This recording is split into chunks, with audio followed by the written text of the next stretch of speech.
Have you ever felt like you were trapped in an emotional maze created by toxic people? Imagine walking down a dark path where every step you take could trigger an emotional trap, leading you into a whirlwind of negativity and stress.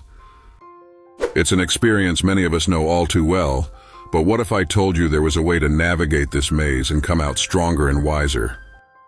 Today I invite you on a transformative journey where we will explore 15 smart ways to deal with toxic people using the principles of Stoicism. Welcome to the Stoic Path. Discover the secrets of Stoicism and reach your maximum potential.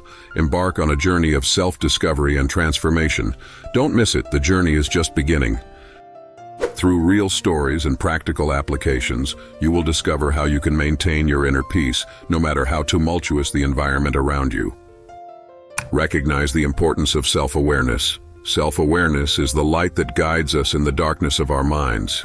Alan Watts, an influential philosopher, reminds us how crucial it is to understand who we are and how we relate to the world. When dealing with toxic people, this self-awareness becomes our greatest ally.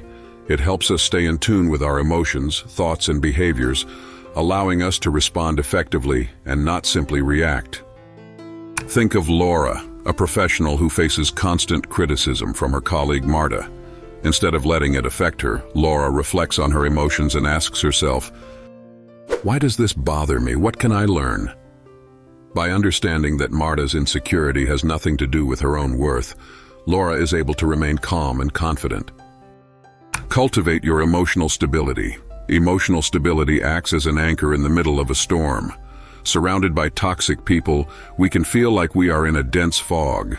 However, the inner strength that Stoicism offers allows us to stand firm. Imagine being like a mountain that remains motionless in the face of the storm. This stability is not indifference, but a clear understanding that our response to the outside world is the only thing we truly control. Juan faces constant negativity from his brother Pedro during family gatherings. Instead of reacting, Juan visualizes himself as an immovable mountain, practicing mindfulness to maintain his inner calm. This approach allows him to maintain peace no matter the chaos outside. Set healthy boundaries. Setting boundaries doesn't mean building walls, but deciding which doors to open and when. Think of your energy as a limited and valuable resource, like water in a desert. Every interaction consumes some of that energy. Setting healthy boundaries is investing your energy wisely, protecting yourself from those who try to drain your vitality. Maria has a friend, Anna, who constantly complains and unloads her problems on her. To protect her own mental health, Maria decides to set boundaries. Talk to Anna and explain that she needs to limit negative conversations, preferring to focus on positive aspects. This not only conserves her energy, but also improves the quality of her friendship. Control your negative self-talk. Our mind is a garden, and every thought is a seed. Planting thoughts of strength and resilience helps us stay grounded, while doubts and fears act like weeds. Stoicism teaches us that our true strength lies in our reactions. Carefully monitor your internal dialogue to prevent negative thoughts from taking over. Carlos faces constant criticism from his boss at work, which affects his self-esteem. Instead of allowing this criticism to bring him down, Carlos works on his self-talk, repeating positive affirmations and reminding himself of his accomplishments. This practice strengthens his self-esteem and his ability to handle constructive criticism. Manage your energy wisely. Think of your energy as a protective barrier that preserves your peace and keeps negativity out. You have the power to choose how to react and relate to people who drain your energy. Responding with patience and understanding, or simply not engaging, can be your super fuel to keep you on a stable and positive course. Sarah has a neighbor who is always looking to argue over trivial issues. Instead of wasting her energy on meaningless conflicts, Sarah chooses her battles wisely. Respond calmly and politely, but without getting emotionally involved, thus preserving your energy for more important things. Focus on your personal goals.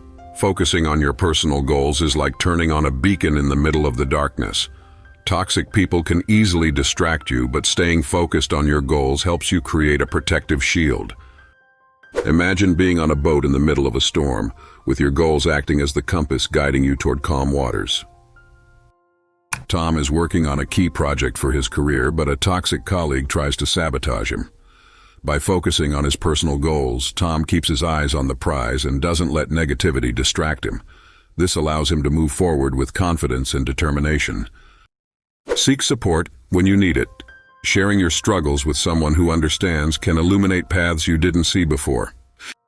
These people add strength to your resolve, reminding you of the power of your own mental fortitude.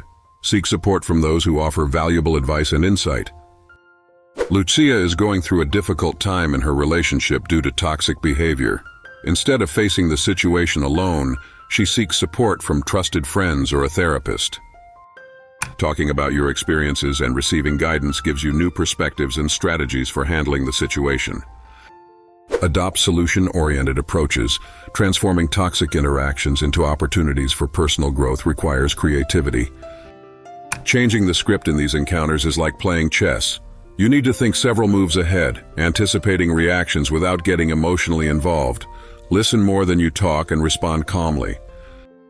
In a team meeting, a colleague continually belittles Felipe's ideas. Instead of engaging in a confrontation, he takes a solution-oriented approach. Philip says, "I appreciate your perspective. Can we explore how to improve this idea together?"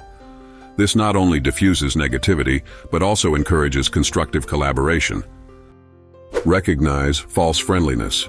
Being aware of the signs of false friendliness is essential. As Marcus Aurelius said, it is an act of foolishness to deceive yourself. Pay attention to superficial gestures, excessive flattery, and behaviors that seem forced. By recognizing insincerity, you can protect yourself from negativity and cultivate authentic relationships. In his social circle, Andres has someone who always flatters him in public but criticizes him behind his back. Identifying this false friendliness helps you not to be influenced by their superficial words. Instead of feeling hurt or betrayed, you decide to limit your interactions with this person and focus on more genuine relationships. Practice emotional detachment. Emotional detachment is like a journey towards inner liberation. We learn to separate our emotions from the actions and words of others. It is like watching a play from the audience. We can appreciate each scene, but we don't allow it to absorb us completely. This skill allows us to remain calm and clear-headed even when faced with toxic people. You have a boss who constantly changes his mind, and this causes you a lot of frustration. Practicing emotional detachment allows you to see his changes as part of his nature and not take them personally. You can continue to work professionally and maintain your focus without letting their behavior disturb your inner peace. Cultivate self-compassion. In the maze of human relationships, we often forget that we must also direct compassion toward ourselves. Cultivating self-compassion is like watering the seeds of self-acceptance and self-love. Self-acceptance is the first step toward personal improvement. Practicing self-compassion doesn't mean ignoring our weaknesses, but rather gently acknowledging them and working to grow from them. After an argument with a toxic person, you may feel guilty or ashamed. Instead of punishing yourself, practice self-compassion. Acknowledge your feelings without judging yourself. Say something like, "It's normal to feel this way after such a stressful situation. I'm doing the best I can." This act of kindness toward yourself strengthens your emotional resilience. Prioritize your self-care. Self-care is essential to maintaining mental and emotional health. Taking time to care for your physical, mental, and emotional well-being strengthens you and gives you the energy to face challenges. Prioritizing your self-care allows you to set healthy boundaries and maintain a positive attitude. In a stressful work environment, you may feel exhausted and burnt out. Prioritize your self-care by establishing a routine that includes exercise, a balanced diet, and time for activities you enjoy. Not only does this improve your overall well-being, it also gives you the strength to handle toxic situations more effectively. Avoid getting involved in unnecessary arguments. Choosing your battles wisely is crucial. When dealing with toxic people, recognize that not every argument is worth it. Sometimes the most powerful thing you can do is not react at all. Silence can be stronger than any words. Your energy is precious, so spend it wisely. On social media, someone leaves a provocative comment on one of your posts. Instead of getting into an argument that will likely lead nowhere, choose not to respond. This act of non-reaction not only preserves your energy, but also avoids fueling the conflict. Practice forgiveness. Forgiveness is an act of liberation that allows you to let go of resentment and bitterness. Nelson Mandela said, "Forgiveness frees the soul. It removes fear." Practicing forgiveness doesn't mean justifying harmful actions, but rather recognizing your own power to free yourself from suffering and move forward with your life. By forgiving, you allow yourself to let go of attachment to past pain and open yourself up to the possibility of experiencing greater inner peace. A friend betrayed you at a crucial time, leaving you hurt and resentful. Practicing forgiveness doesn't mean you have to forget what happened or have the relationship go back to the way it was. Instead of carrying that pain around, choose to forgive for your own well-being. This will allow you to heal and open yourself up to new opportunities and healthier relationships. Value yourself. Remember that your worth is immense and unique. Don't let the opinions of others define you. You are who you are, and that's what makes you special.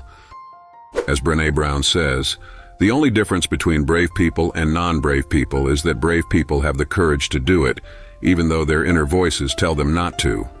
Your worth is not determined by the judgments of others, but by your own perception of yourself. After receiving unfair criticism at work, you may feel discouraged. Instead of allowing that criticism to define your self-esteem, remind yourself of your accomplishments and the qualities that make you unique. Write a list of your strengths and remind yourself daily of your worth. This act of self-affirmation will help you maintain a positive perception of yourself, regardless of outside opinions. Want to delve deeper into Stoic wisdom? Don't miss our next video where we explore how to apply the principles of Stoicism in daily life. Click now and transform your perspective.